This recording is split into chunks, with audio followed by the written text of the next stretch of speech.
Hey everyone, I wanted to bring today's episode to the podcast to talk about the financial impact. Obviously going through the fertility journey there's a lot of financial strain. I know this firsthand. I had both my kids with donor eggs. So, a lot of costs associated with this. And then it really brings up our money mindset, how we view money.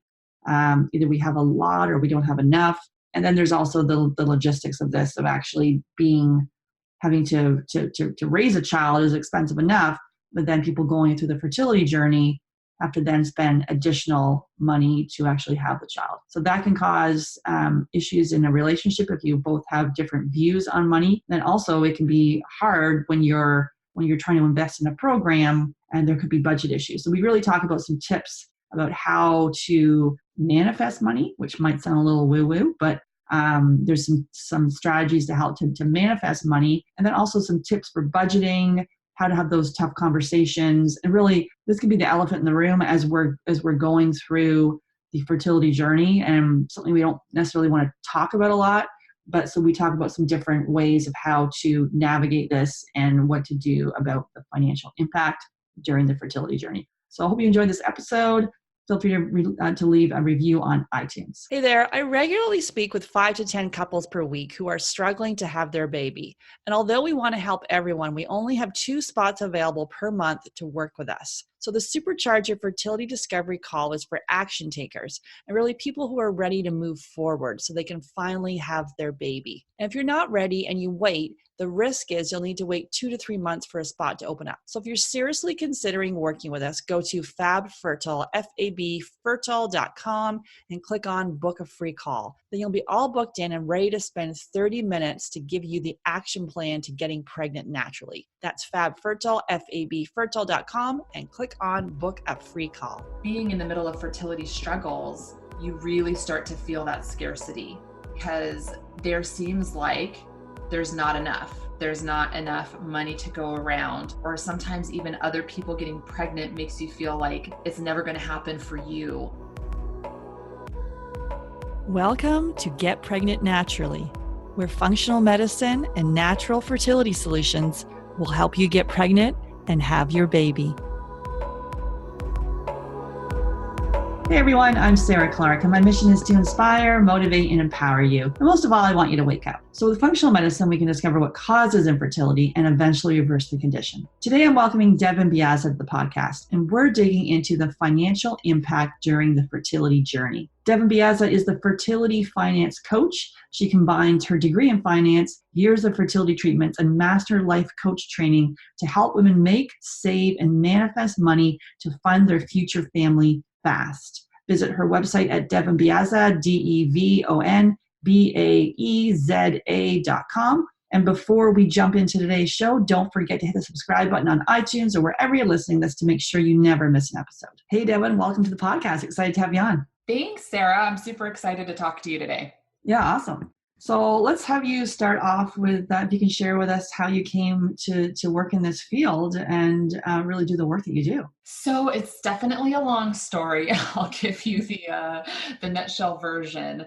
My degree is in finance, but I was actually working in the salon industry, managing multiple salons. My husband and I were newly married and starting to try for a family. I knew that I had endometriosis from the time I was a teenager. I'd already had a laparoscopy to diagnose it. And the doctors told me, if you're thinking about kids, this can interfere, gets started sooner than later. So I was still fairly young in my mid-20s when we started, and I was definitely not prepared for how long of a journey it would be and all of the things it would entail. We ended up doing a couple of years worth of treatments that, 6 IUIs, lots of, timed intercourse, medicated cycles.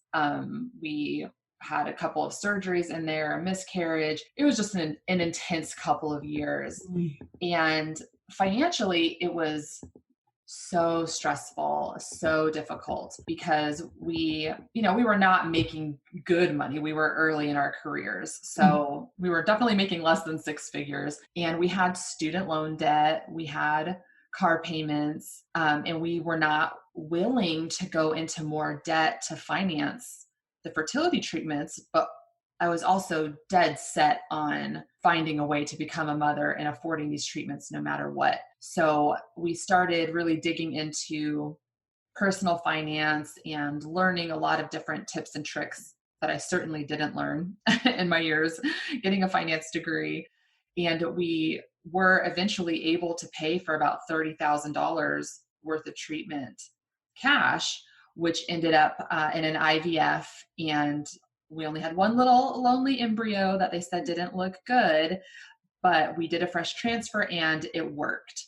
So we had our daughter, and honestly, I thought my life would just go back to normal. Like I thought I would be done with all of this, awful infertility business. But it just wasn't the case. The more I started talking about it, the more I started sharing the things I had learned along the way, I realized that there was sort of a purpose to everything I had gone through, and that was to help women who were in the exact same spot I was. Because in the middle of all of that, it's just one of those things you don't understand unless you've been through. From all of the acronyms, it's like you speak a whole different language, and all of the tests, and just sort of the roller coaster emotionally, especially after the pregnancy loss, like things got really dark for me. So in the middle of all of that, I definitely needed somebody to call to help me make these really difficult decisions, like expensive life decisions. We spent our life savings. We did a lot of crazy things to make and save money during those years, and nobody really understood it. So it felt very lonely. And I thought, I am perfect for exactly this, to be a fertility finance coach. So I went back to school and got trained as a master life coach and just combined everything, all of our personal experiences, finance degree, and my coach training to help women nowadays make money, save money on their treatments, meds, and manifest money, which is my favorite part, for fertility treatment. Yeah, thanks for sharing that story with us. And it is kind of, a lot of times, I never saw that I would be doing fertility coaching either. That was not on my plan there. But sometimes, yeah, these things come to us and it's like, wait a minute, we just have to actually share our knowledge with other people that are going through the same thing to be able to support them in this journey. Maybe have them hopefully not struggle as long as we did. Exactly. And that's what I always say. I just want to help people shortcut the struggle, because in retrospect, you see a lot of things you would have done differently. Mm-hmm. And there's so many things I learned along the way, and so many things that have worked, not only for me, but now that I see working for my clients. I just want to give that to other people. I don't want anyone to have to struggle one day longer than necessary through this super tough time. So it's definitely my life's work, and it's so important to me, and I'm crazy passionate about it. It's like I could go on and on forever. I could talk forever about it. So you'll definitely have to cut me off when I'm going on too long. Awesome. So today we're going to be talking about the financial impact of dealing with going through the fertility journey. And really, I've talked about this before, but an average IVF takes 3 cycles at an approximate cost of $60,000 US. Mm-hmm. And then looking at and if you're listening to this podcast, you know that we advocate a functional medicine approach, and even that approach still is an investment. So an approximate investment for that would be about $5,000. But really, that helps you get to the bottom of why it's working. And so to me, and we've done a podcast episode on this talking about why we believe IVF is the last step and not your first. It's really getting the root cause of what's happening. So with that, there's a lot of emotional turmoil, devastation, heartbreak, the emotional side of it, then also the financial burden, which, I have both my kids with donor eggs, so I know about the financial burden.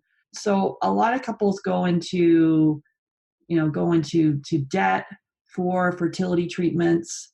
So can you talk a little bit about that, about the financial strain on a relationship, and then just sort of the whole money conversation, which it seems like so icky, like, oh my goodness, we're talking about bringing a baby or a life into this world, and here we are talking about finances. But for the people going through the fertility journey, this is real life. Yeah, it is. And it is unfortunate. And honestly, sometimes the first hurdle is kind of dealing with the grief of it's going to cost you money to have a baby, that it isn't as easy for you as it is for everyone else, and just how unfair that is and that feels, it's really easy to sort of get stuck there and to focus on, that this isn't fair, that it's going to happen. It's going to cost you money. It's not happening the old fashioned way. Like that ship has sailed, to kind of come to terms with, we need to invest either, into functional medicine or at fertility clinic.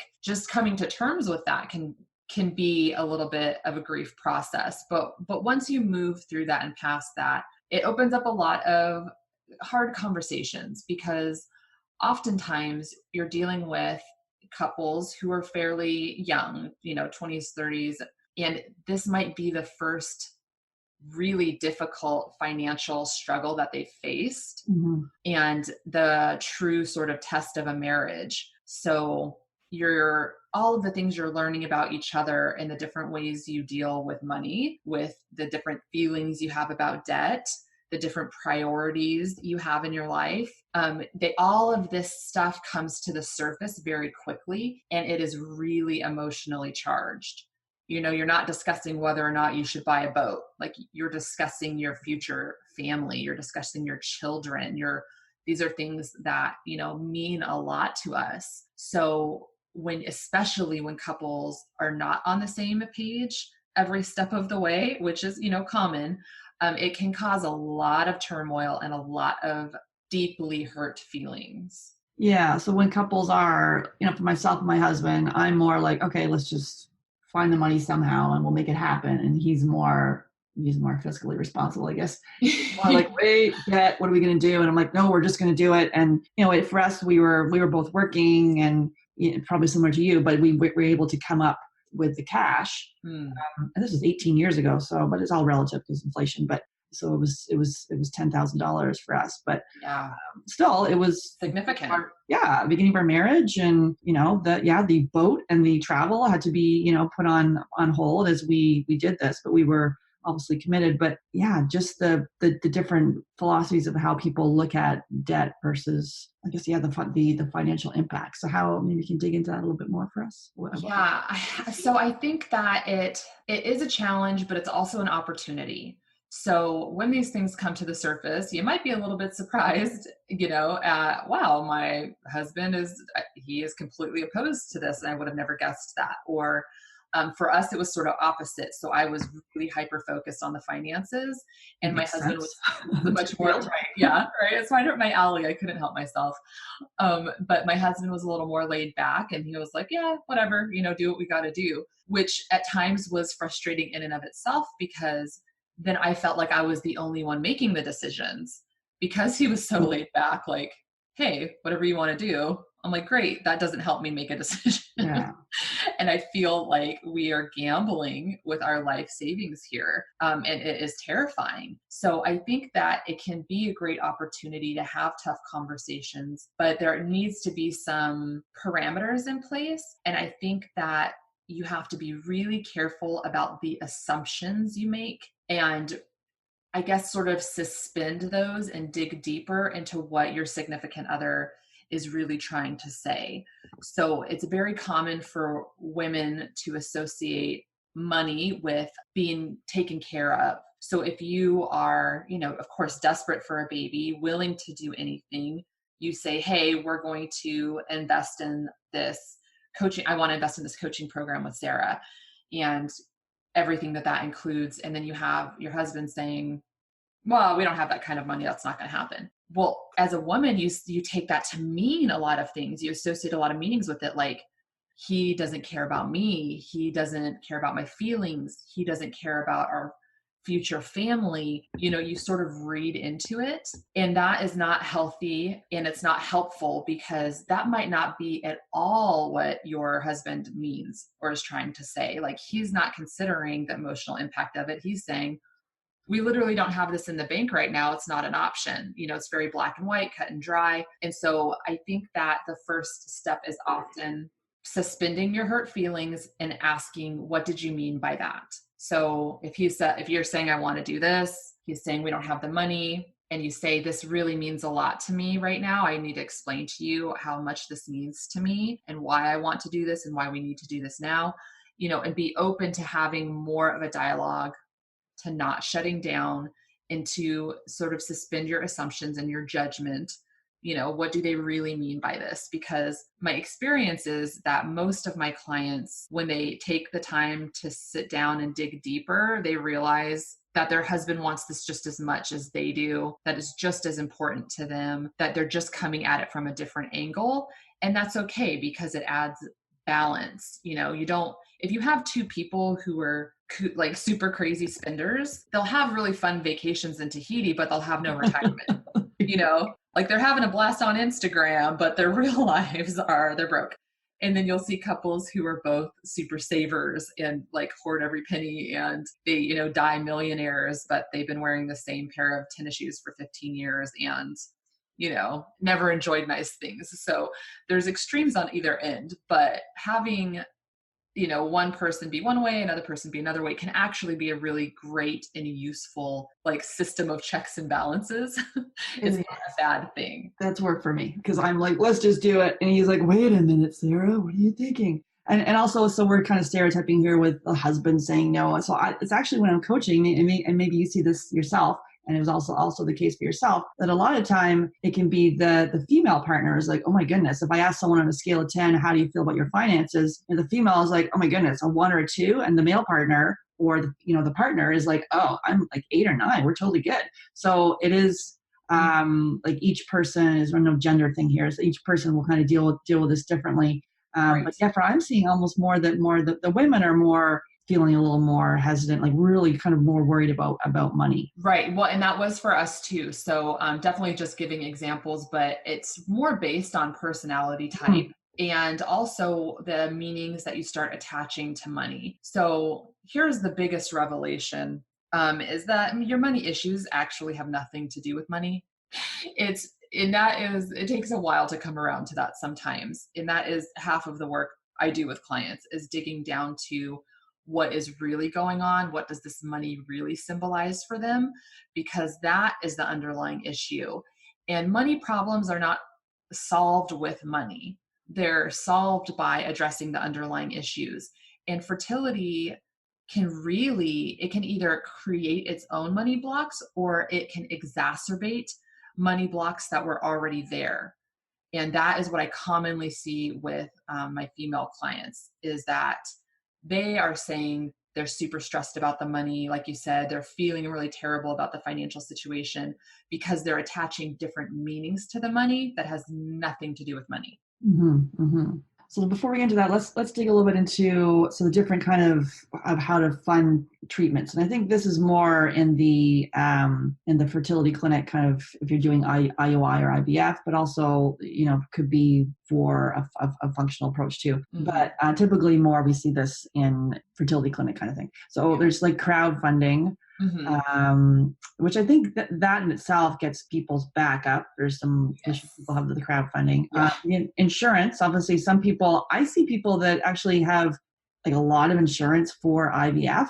Mm-hmm. And they keep going, like 6-7 treatments it covers, mm-hmm. and they keep going, and they forget. They actually, like, there's an emotional toll this thing takes. Even if your insurance is covering this over and over and over again, forget the emotional toll of it not working. So there's the insurance piece. There's gifts and loans, which, you can obviously ask, family members to do this, or taking from your 401k, or in Canada, your RSP, and obviously credit cards and payment plans. Can you dig into those for us and see kind of what your take is, or what is it you see? Yeah. So the crowdfunding, it definitely is a divisive subject.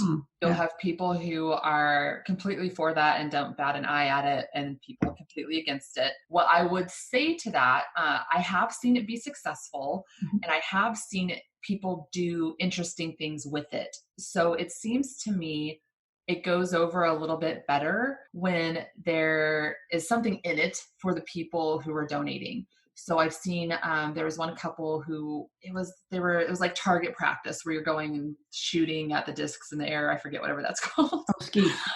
Yeah. So they were doing a little tournament, but the benefit was to raise money for their IVF. Or I've seen people do like spaghetti dinners at their churches, where, you're donating to, and they're making the food. There's some sites that You can raise money for medical issues where you're getting like a bracelet or a t-shirt in return. And then there's, of course, like the just straight up GoFundMe's, which I'll see. And I will say, I feel like those are a little less successful, but there's times where it's appropriate. And I think that if you already have friends and family saying, how can I help you? We want to help you. Please give us a way to help you. It's an easy way to have a central location where they can donate that money because they want to, if you're okay with it. If you don't have people already saying that to you and you're just hitting up, your Facebook friends list for cash for having your baby, you are sort of opening yourself up to other people's judgments, opinions. I would say beware a little bit that they are going to scrutinize what they see you spending money on. So, if they're going to donate to the cause, but then they see that you took a vacation a year later, I feel like they get a lot of comments like, well, why am I giving you money if you're just going on vacation? Yeah. Like they expect you to live like a pauper for the rest of your life because they gave you some money. Yeah. So I would just be aware of those issues. Are you open to other people, sticking their nose into your finances? That's a consideration. Insurance is really interesting because here in the US, some states mandate it, but there's loopholes, there's hoops to jump through. It gets complicated. And what's really interesting to me is the clients that I've had in Canada and in Australia and in places where their treatment was covered, their level of stress around money is the same as my US clients that are paying completely out of pocket. So it's very interesting to me that it doesn't necessarily correlate. And like you were just saying, you'll have people who it's covered, but to have to keep going on and on and on and multiple treatments and all of the things that go along with it, it doesn't necessarily mean you have less financial stress. It's certainly a gift. If you have insurance and you have coverage, like that's amazing. Certainly use that first. As far as gifts and loans go, same thing as with the crowdfunding. Can you ask Aunt Mildred for 30 grand? That's up to you and your relationship with Aunt Mildred and whether she's going to hold that over your head or give it lovingly, willingly. I was a little thrown back when we were told IVF was the only option. And we said, well, we don't have that kind of money. And my IVF doctor asked me, well, what about your family? Do you have someone you can ask? And it's like, no, we don't actually have anyone with that kind of money. But even if they did, we didn't feel comfortable gambling with somebody else's retirement.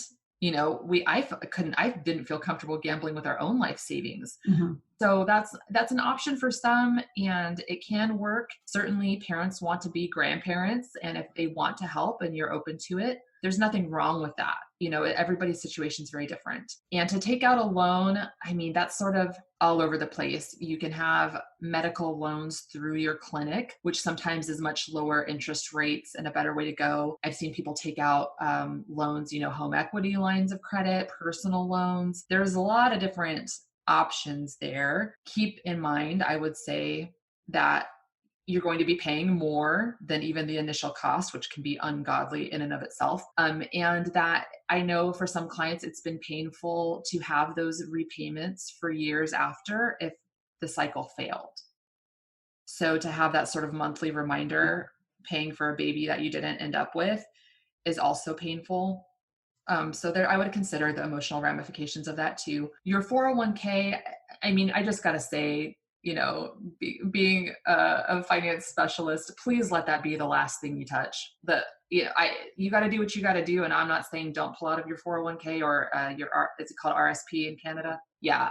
But you're not only taking out that money right now, you are taking out your opportunity cost of the compound interest that would have earned. And so that would really be sort of the last resort, I think. If you can do credit cards with a 0% interest rate for 12 months, 18 months, I've seen people do that successfully where it gives them a little leeway, a little more time to make the monthly payments. And then payment plans, depending on the clinic, or there's even like new company, what's it called? I think it's called Future Family, who has sort of all-in-one services, and they offer payment plans at low interest rate.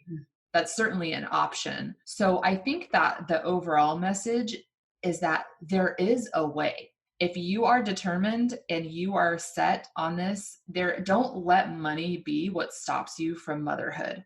There are so many options nowadays. You just have to find what you and your significant other are comfortable with, to get on the same page to move forward, and just know that it is possible. Like if we manage to save the cash to pay for this out of pocket, young and broke, literally anybody can. Yeah. So that's some good tips there, kind of the logistics of that. So let's kind of get back into, as we were talking about, money is not really, it's representing something. Mm-hmm. So let's go back to like fear and lack of money, and how does that actually in itself impact our ability to get pregnant? So what's really interesting is that the lack of money comes from a lack mindset, which is also known as scarcity, which is its own money block. And people can start out with having this from childhood, or being in the middle of fertility struggles, you really start to feel that scarcity, because there seems like there's not enough. There's not enough money to go around, or sometimes even other people getting pregnant makes you feel like it's never going to happen for you. There isn't enough babies to go around. You start playing this zero-sum game with yourself that, if everyone around you is pregnant, then the chances of you getting pregnant are smaller, which is not true. Mm-hmm. And it just puts you into this fear of, I am not enough. I don't have enough. This is never going to happen for me.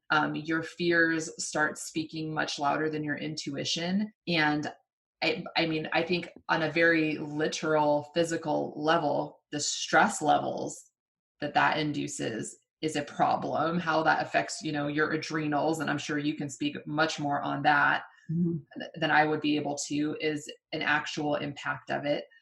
And then you also sort of shut yourself off from the possibilities and the blessings, and call it God, spirit, universe. I believe fully that, the universe wants for you what you want for yourself. But when you are sending out the message that there isn't enough, this isn't possible, this is never going to happen for me, you are cutting off all of the opportunities that could be coming your way. Yeah, we get caught in that loop of way it's not going to work. And then, then the stress just, gets more stress. Yes. And then the cortisol levels and all that impacts our sex hormones. So the whole mind body piece of this is extremely important. And then for this piece to dig into that lack of that money mindset around this, and so saying going to that scarcity mindset, is there any tips you could help for in there, or what else do you see in there? Yeah, so there's a lot of little steps. I have a whole 30-day program that's really adjusting money mindset and, doing 10 minutes a day, these little steps to sort of peel back the layers of the onions and make those shifts. So certainly there are lots of little steps to do, but a great place to start is to just pay attention to what you're saying to yourself and to other people about money. So we have these automatic thoughts that are just a little neurological loop in our brain that we have been saying for so long, we don't question them. And we're not aware of them. They just come out of our mouth and we don't think twice about it. And we're sort of creating our own reality with it. So start paying attention. What am I saying when I talk about money? If your friend invites you out to lunch and you're like, yeah, I got to wait till payday, I can't do that. Or if you're saying to yourself, I'll never be able to afford this. Well, we're never going to have the savings for this. Even little, sort of these stereotypical cliches about money, like money doesn't grow on trees, or, shut the damn refrigerator door. Like you're costing us an arm and a leg. The power bill. Yeah. What things are you saying to yourself about money in general? And when you start identifying those messages that you're putting out there, take a moment and think, when was the first time I heard this? When was the first time I said this? Like, where is this coming from? And it's really interesting how you can track it back, because a lot of times it'll be authority figures in your life from childhood. So did your dad yell at you every time you left the refrigerator door open? Did your mom constantly cut coupons? You guys never went out to eat without a coupon. If you start thinking about where these money beliefs originated, it's very enlightening because oftentimes it has nothing to do with us. It's not our life story at all. We're just continuing on other people's money blocks. Yeah, it's even from your parents' generation. So my Yes. my mom, her mom was in the Depression, so she grew up with this extreme scarcity mentality. Whereas my dad was in his parents were in the Depression, but he somehow had the exact opposite mentality. Like, Yep. Let's just have fun and we'll just spend. And so yeah, there's the two of them, and yeah, I took on my dad's personality on that. But it's interesting to go and see what shaped you, and what a lot of times you are not the thought in your head. You think that's your voice, but it's actually not. Right. Yeah. It oftentimes is not our own experiences. Or what happens is your beliefs are already set, oftentimes from our parents, and then you will look for evidence in your life to prove them right. Mm-hmm. So if your attitude is there's never enough, we have to pinch every penny or we're not going to be okay, you will look for examples in your life where that your mom is right. And you'll be like, see, my mom was right. I'm right. I know what's happening. I feel safe and in control. And it's true. We have to pinch every penny. I just knew it. Or if you're taking on your dad's sort of carefree, life is short, screw this, let's buy all the things, do all the things, then you will find evidence in your life that that's the way you should be. Well, look at so-and-so, they're having a blast. See, you should just live for today. You don't need to plan ahead. That's boring. And you'll find ways to prove yourself right. Mm-hmm. So it's interesting that your beliefs shape what you're looking for in the world. It's not the other way around. Like, we like to believe that we are creatures who observe facts and then base our opinions off those facts. It's the complete opposite. We only search for things to prove ourselves right of beliefs we already had. Yeah, and I've worked on that because I came from that household where I took on my dad's beliefs, and and I was just, it wasn't crazy or anything, but we actually in the last little while just hired a money coach to be like, oh wait, because both my husband and I we're on the same page, but we have different philosophies, and he's over there wringing his hands thinking, doomsday is coming. I'm like, we're totally fine. So, but it is to be able to have like a coach actually to help you and hold you accountable and lead you along the way. So it is, even though that process for me, I wanted to punch her in the head half the times because I'm like, what are you talking about? It was the worst and best experience of my life. Yeah. But that's hilarious. Yeah. But as far as in the fertility side of things, so making a decision, obviously this is an extremely emotional time. And for me, like the money thing, I was like, it was there, but I was just more focused on the baby. Right. But how do we make a decision when we're like, we feel desperate, there's fear, we feel overwhelmed, all these emotions are coming up? Like, what do we do? So there's a few things. I will say that it is often helpful to have a coach, like you just said, because that's what we're trained to do, is sort of distill down to what's this about, separate the fear from the intuition, and get clear and get 100% confident on your decisions moving forward, because they are important decisions. They're impacting your life, your future, your finances in a huge way. It is worth taking the time to talk through with somebody and be confident about that. However, if you're not at that point yet and you're just, I got to make a decision today sort of thing, I think it's important to differentiate between fear and intuition. So a lot of times fear feels the same. You think, well, I just feel like this isn't going to work, or I'm really scared that if we don't do this PGS testing, that we're going to end up with a miscarriage and it'll all be for nothing. You start sort of, spiraling out of control. So here's what I want to say, that intuition is never fear. It doesn't feel icky. It doesn't feel scary. It doesn't feel like anxiety in your body. So when you boil it down to what decision am I really making here, usually there's one that feels good, that feels better, and then you talk yourself out of it with your fears. And so you never make good decisions from a place of fear. you're always going to be better off to go from the place that feels good physically in your body.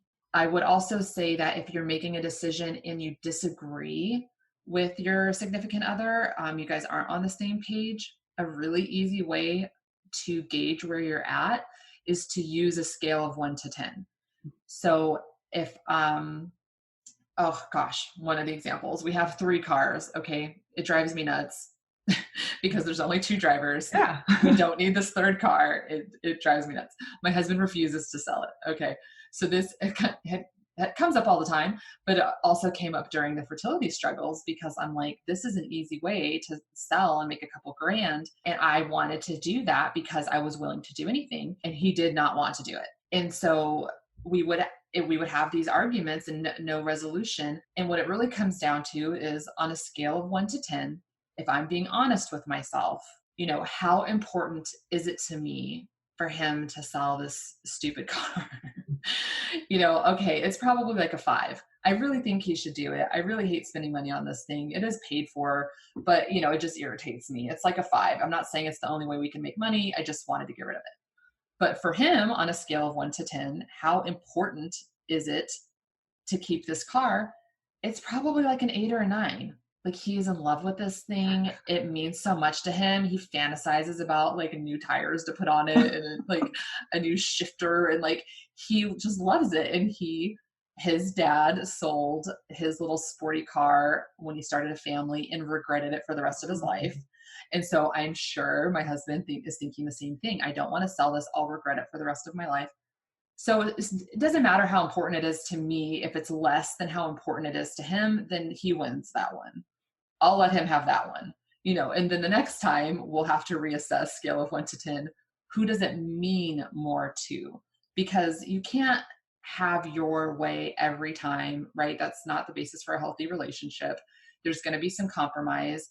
And as long as you're both being honest about the importance level to you, it's easier to pick a winner. Mm-hmm. Yeah, and how the dialogue begin with. Sometimes we're like, oh, I want you to do this, I want you to do that, and you're both having the same purpose. It's just coming at it from different angles, but be able to have an open conversation about it. Yeah, exactly. And then, so how do we? So we actually did a podcast on this about how to manifest your baby, which is a cool podcast to listen to with Kathy Ospina. So go back and listen to that. Yeah, and so as far as how do we manifest money for the fertility journey? So, well, like I said, I do have like a 30-day program where we're going through that. So there are lots of little things that sort of build on each other, but there's a couple things that can get you started quickly. I would say the number one thing to do is to have a set amount in mind and to have that visible somewhere where you can see it all the time and you can track your progress to it. So like right now I have a little freebie called 15 Crazy Ways to Make Money for IVF. And attached to that is a visual bonus tool.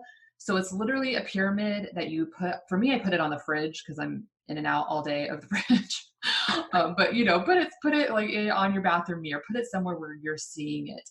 And every time you are getting closer to that goal, you color it in, put the date, put the amount, and it is a constant visual reminder of your priorities. And it's really fun to get your spouse involved too. So my husband, it's so funny because if I forget, we also have a money tracker that we use that's part of the 30-day program. And if I forget to do it, then he'll say to me, well, hey, did you put this down from yesterday? Did you remember to write this down? And so he, even though he pretends he's not into it, and I'll let him color in the pyramid, when he's put an extra 1,000 towards our next goal or whatever. So being really crystal clear, I say like putting your order out to the universe. I need $5,000 and I need it by December 31st. Be very clear about what you're doing, what your intention is, and that you're open to that money coming to you in different ways is a really important starting point. Mm-hmm. Yeah, because those signs are all over the place, and we could be, and if we're not completely focused on what it is we want and we're confused, then we miss the signs. Like if there are signs everywhere, wait a minute, maybe we went over here and there was something leading us there, and right. And it's called competing priorities. Mm-hmm. So the thing is, you're always going to have things that more than one financial thing going on, right? Like you have your bills, you have maybe credit card debt, or you have student loan payments, or there's things that sort of compete for your top priority. When you decide this money that it's taking, like I want to come up with the 4497 for Sarah's program. I am determined to do that within 6 months. You write that down on your visual savings tool, 4497, December 31st, and you remove your competing priorities, because now every single extra penny is going towards that. You know it's your goal. You don't have, you can just discard the rest. You know, obviously you're still paying your bills and all of those things, but now you are singularly focused. And I honestly feel, and this might sound a little woo-woo, but I really feel during these fertility struggles, you kind of have a superpower, because you haven't ever wanted something in your life as much as you want this.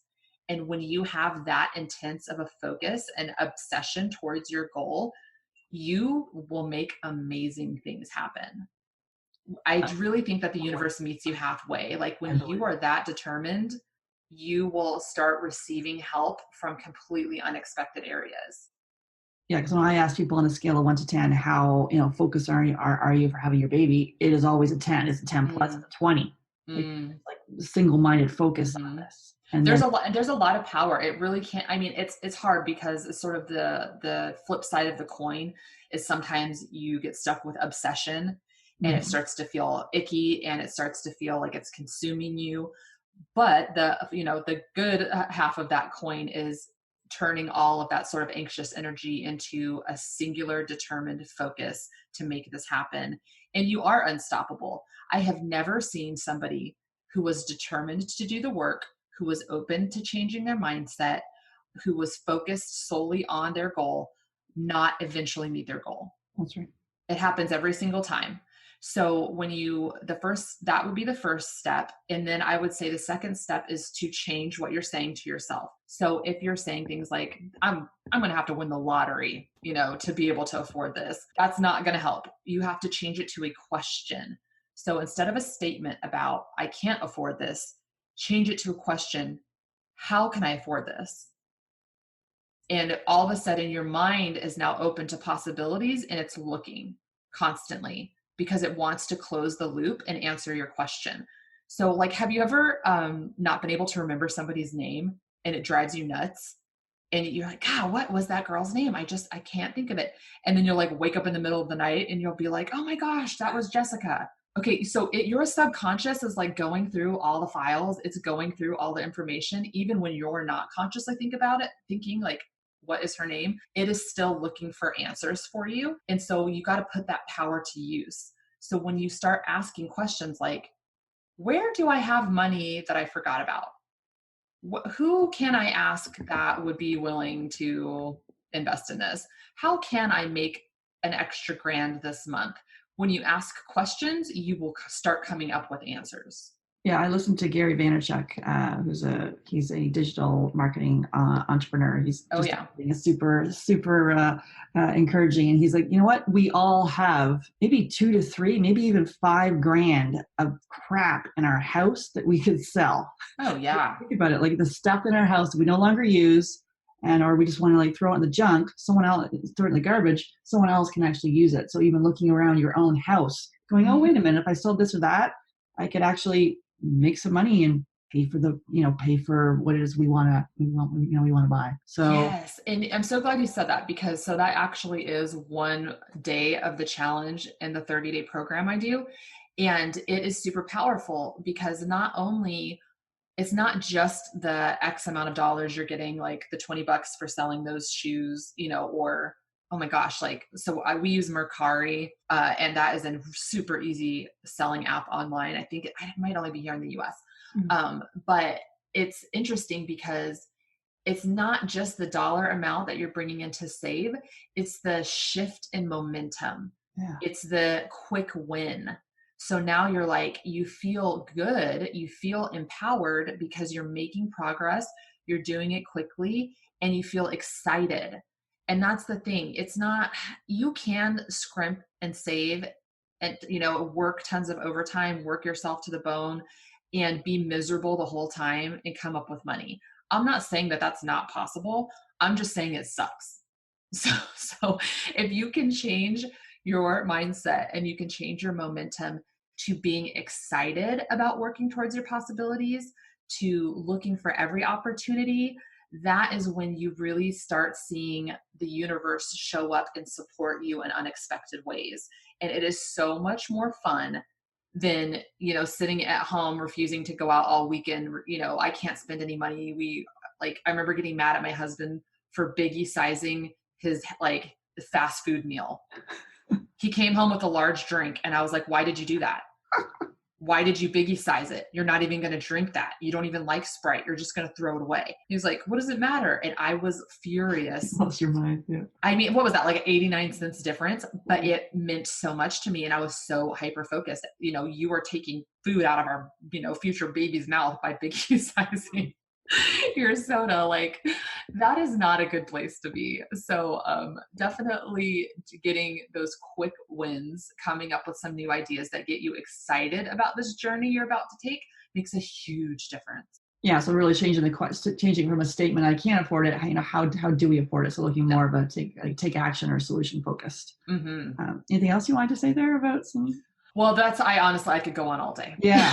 So you should probably stop me because really I could go on all day. There are so many things you can do, and just take that as the encouragement that if you have decided this is what you're doing, it is absolutely possible for you. And there are so many ways to do it, and get excited about it because it can be fun. And it can be so empowering. Going through everything we went through, I'm not going to say it wasn't a really difficult time. It absolutely was. But when we were done paying for treatment, after IVF worked for us, we were unstoppable because we realized there's nothing that we can't do financially when we put our mind to it. And so once our daughter was born, I said, we've got this $50,000 worth of debt. Why don't we just do what we've been doing? Use all the stuff we've learned and pay this off. And so we actually paid off $50,000 worth of debt within 18 months after my daughter was born. Oh, wow. And then a year after that had saved up another 30,000 in the bank, which granted we had some really fun things manifest in that time. So, it wasn't just the scrimping and saving. It was some amazing opportunities. But once you realize that it's possible for you, amazing things become possible for you. I love it. And so just a couple quick tips for a budget. Anything you'd want to say there? What I want to say is that I think I'm going to do a whole blog post and line this out for people because it's very confusing. Most of the budgeting advice you get does not apply during fertility. So this is a whole separate ball game where you don't need to be as focused on meeting the metrics. Your housing should be 25 to 35% of your, net annual income. You can start with guidelines to see maybe where your budget is way out of whack. But if you are singularly focused and determined to make X amount of dollars, your budget needs to reflect that and start getting cut in every possible way. So it's not that you need to spend $25 on housing or 25% on housing. It's how can we cut our housing costs? Like, what can we do to make this as cheap as possible? Which, my husband and I ended up doing a short sale on our home. Like, we sold our home at a loss to move into an apartment because it meant that our monthly cash flow would be positively impacted and we could save money for IVF. So obviously that's maybe a more extreme example, but the focus on budget needs to be every single area. Where can we be saving money? So, do you really need that $8 Amazon Music subscription, or can you deal with the free one? Definitely review your subscriptions. How can you cut your utility costs? How can you reduce the housing costs? Eating out for us was a huge one. Yeah. But I also had a lot of feelings attached to that. So that was a huge argument that would come up. My husband would be like, well, just stop eating out. And to me, that was very irritating because that meant I had to cook. And so easy for you to say, buddy, you don't cook. So now I got to come up with dinners every night. And plus for me, it was our time together because we would both be working and we would, be having long days and stressful days. And so then we would go out to eat, and it was the only time we had to sort of unload, to vent about our days, to spend time together. It was our date time. And so I felt like he was taking that away from me. Mhm. And I got very defensive. So during the fertility treatments, what I would do is I would find cheap, easy meals to prepare, but we made sure that we sat down at our dining room table, no phones, no TV, and we did what we would do at a restaurant. We're going to talk about our day. We're going to be not distracted. We're going to maybe try something new to eat. So it's kind of a fun thing to do with our cuisine. We had to sort of recreate what mattered most to me in a cheaper way. Yeah, because a lot of times doing that stuff, it is the social part of it. It's not Mm-hmm. necessarily, okay, you can go to some nice restaurants, but it is more for you, it was connection with with your partner. Exactly. Yeah, our money coach made us go through all this stuff and literally calling all the utility companies and the subscriptions, and you're like, wow, most people are really willing to, they don't want you to leave and they'll give you a Yep. bottom basement price. I'm like, who knew? I literally had things on our credit card for years just coming off, and didn't check it. And now it's not really my style to kind of be so in the weeds like that, but I'm like, Yeah. okay, you need to be really diligent to look at that stuff. And actually, if something comes up for renewal and you call them, they're like, wait, we can actually give you really something quite cheap because we don't want you to Oh, leave. yeah. Oh, yeah. And let me tell you, everybody is willing to do that. You call Hmm. your credit card companies, the vast majority are willing to negotiate. You call and threaten to cancel your DirecTV, Yeah. trust me, they drop the price and throw in the NFL ticket, and then they keep you hooked on it. Just ask my husband. There are a lot of things you can negotiate. And one thing a lot of people don't know is that if you are ending up using a fertility clinic, those prices are negotiable as well. They like to present those that everybody's paying, 16,000 for IVF. No, they're not. Those are absolutely negotiable. So everything is negotiable. And like you just said, you're not typically the type of person to be in the weeds with all of those, details nobody wants to deal with. But that is the amazing thing about going through fertility struggles is you're willing to do things for your family that you might not be willing to do for yourself. So now you are making yourself step outside your comfort zone, call your credit card company, negotiate a little, and now you know how easy that is to do. And I bet you will be doing that the rest of your life. Oh, it's easy and it's fun. I'm like, oh, look at this, because I like negotiating. So I'm like, oh wow. Yeah. Oh yeah. Wait, I Right. could save $20. But yeah. So Definitely. And then you get a little boost. You get a little win. You feel like productive. You feel like you're working towards your goal. Good for me. I'm working towards, I did this for my future family. Like the good feelings it gives you is definitely worth doing. And it feels good to save money. You want to shift it. You don't want it to be like a diet where you're sacrificing, you're going without and you're, dreading every minute of it. It doesn't have to be like that. It can be something you feel proud of, something that's fun. And now all of a sudden, you and your husband are excited about how much money you saved this month. You're sort of giving each other a high five about that, instead of the new shoes you bought.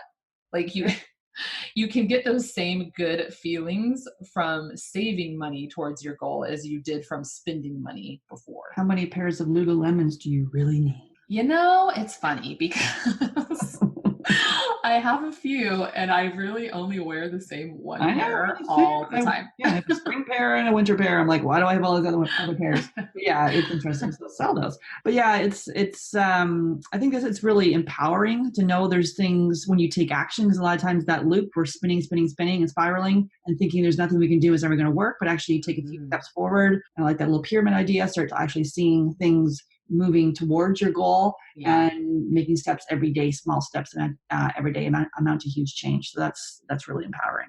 Yes. And so as far as a resource, be it a book, a website, an app, a documentary, anything you are just obsessed with right now is totally cool and you want to recommend?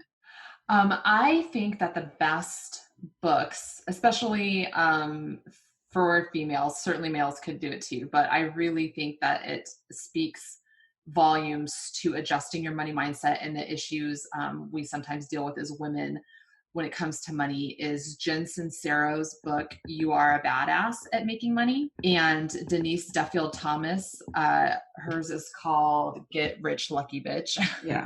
I don't know if you're going to have to edit that out.